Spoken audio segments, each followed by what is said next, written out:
Yo, what is up, Soul Fam? I am back in the dungeon. This is your boy Chris with Soldier of Life. And really what I wanted to give to you guys today is the last iteration that I put out of my mother's video. Now, I know some people have been following me and following the different parts of the series in the videos I've been putting out of her. And really the reason I put this last one out, there are others that I may put out later, but they're not really on a big topic. But this one right here hit home for me. Now, even just to keep it real, just editing this video, it actually made me cry. And it's not no soft video to make it seem super sad or something like that. But it's the relationship that I have with my mother. We talk about everything. We're honest and upfront about everything. But how she talked in this video, I've never heard her talk like this before. And basically, I don't know. I'm gonna just let you guys watch it and get into it. Yeah, this is her. Well, I think my view from life was very affected by my mom and how she thought, and part of an older generation. It was more about you, of what you can accomplish or what you can do, irregardless of the negative factors that influence you. But morally, I guess because we have this, way we were brought up, it was more like, it's definitely church related. I mean, basically everybody I knew went to church, so you have this certain thing, you know, the sin, what's going to happen. So that's seemed to be different, because you don't have as many, you know, young people going to church like we did. So moral values. Culturally, I think there's a wide divide between myself and them. It's funny because I'm proud of being black, and I know I'm black, but I don't stand on being black as the center of my being. I got that from my mother, and then she knew she was black, but she also had a responsibility of how she wanted to do her life, what she expected, what she wanted to accomplish. I find that young people, with the technology and everything, they don't rely on the togetherness. It has more to do with the songs, the music, or how you speak, or the words that you associated with that. And I can say, because I talk to my son at the time about the word girl, how that would be a word that I would never ever use. That'd be a word, I don't care how you spell it, how you change it, it still has a terrible connotation. The same way with using the word to refer to people. I mean, that was fighting words when I was coming up. So just things like that. Musically, I enjoy all kinds of music. Rap. I love some of the raps, but some of the words and how they refer to women. I mean, that would be something that we would never ever do. The way we call each other out by their names, the obscene language that is commonly used in front of. Because in our day, if there was a female present, you would not say certain things. If there were children present, you would not say certain things. There was more to me of respect of us as being who we are. And even though we've come through a lot, our thing was more about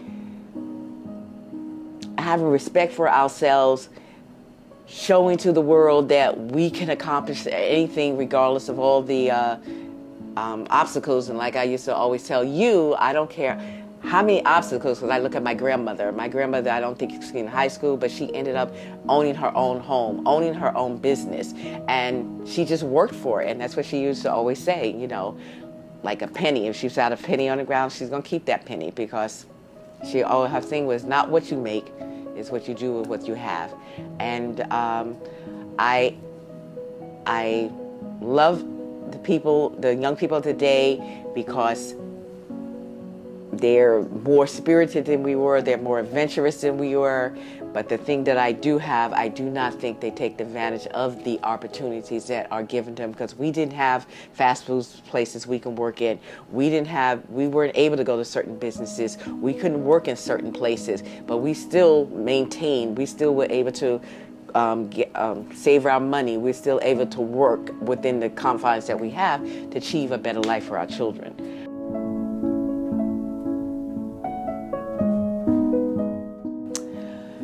I could change anything about my past, one thing for me personally, I wish... Your 71 years of life. Yes, in my 71 years of life, I wished I had taken advantage of the opportunities that was presented to me, but because I did not have the self-esteem, I was very shy. I didn't set really life goals. I just let life come. I didn't set any particular goals, say, okay, I want to achieve this.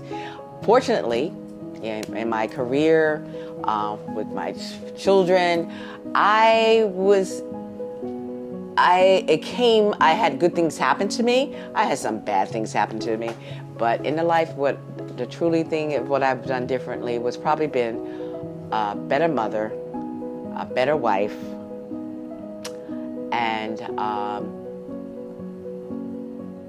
wished I had more self-esteem. I didn't have any at all, so I just lived life. I really didn't live life. I just existed in life. Fortunately, God was able to bless me so that I was able to achieve certain things in my life and had a good life.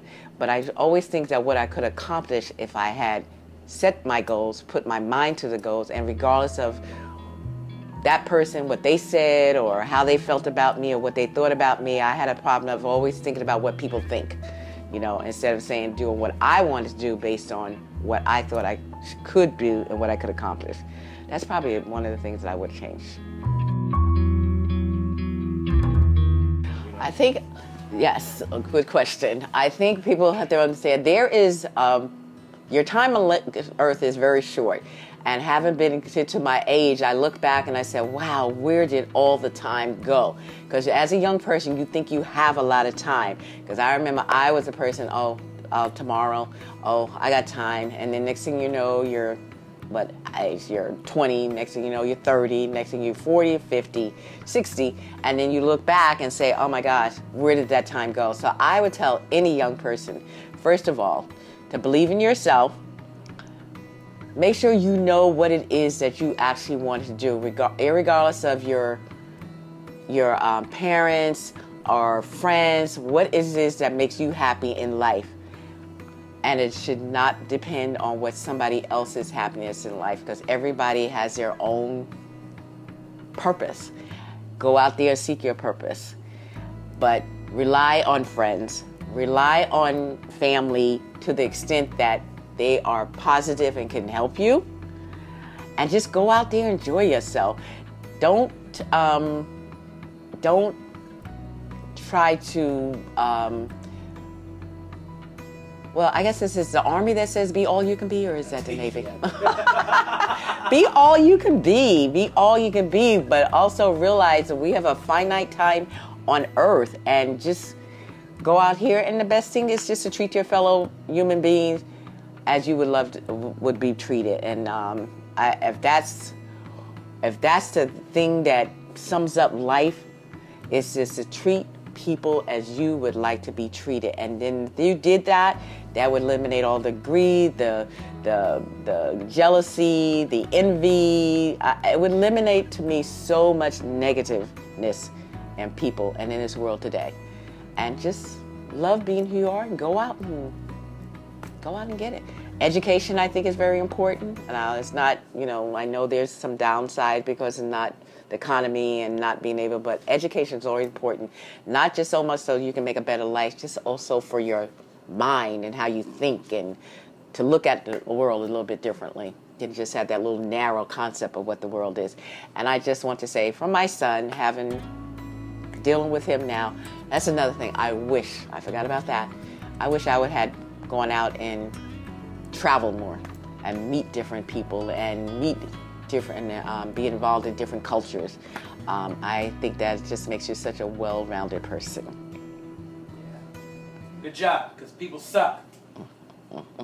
So I hope you guys enjoyed that video, and really, like I was saying before when I first started the video, the reason this really hit me home, it really hit my heart, is because I feel like as a young man that's growing up, not really having a father figure in his life, the one thing that you always wanted to do, the one thing I've always wanted to do in every dream that I've ever pursued, whether it be rapping or making music videos or trying to be a YouTube, whatever it was back in the day, you know, I've always wanted to do for my mother. I've always wanted to give her the things that she's never had. You know, basically the dream is to buy your mom a house, you know, where I'm from, you know, and I've never been able to do that. And just to hear her and the way that she talked about how her life has gone and how she hasn't fulfilled everything that she's always wanted to do, it really tore up my heart a little bit. But I really wanted to put that out for you guys, you know, and basically to me, in my eyes, this video is really to all the mothers out there, to all the single parents out there, whether you're a single father, single mother, whatever it is, or whether you're both there, you know, to all parents out there, you know, you really have to love the time you have with your kids. Same thing with us as kids. We really have to love our parents, and you have to understand the things that they've done for you, what they sacrifice, and yeah, not to get really mushy and stuff. I love you, mama. I love you. Thanks for doing a video, because I didn't feel like doing it. But like I always say, if you made it this far in the video, make sure you like the video, give it a thumbs up. Also, if you haven't subscribed already, subscribe. I put out videos like this and others on the daily. But that's all I got for you guys today. It's Chris with Soldier of Life. And if another one of you dudes try to holler at my mama, it's gonna be a problem. I'm coming for you. I'm gonna find out where you stay. Because you're not gonna be the daddy of life. Alright? I'm the soldier. You ain't gonna be the daddy of life. Alright? You can be daddy of somebody else, but not of me, motherfucker. But I appreciate this video. Like I said, shout outs to my moms. I love you. See you soon.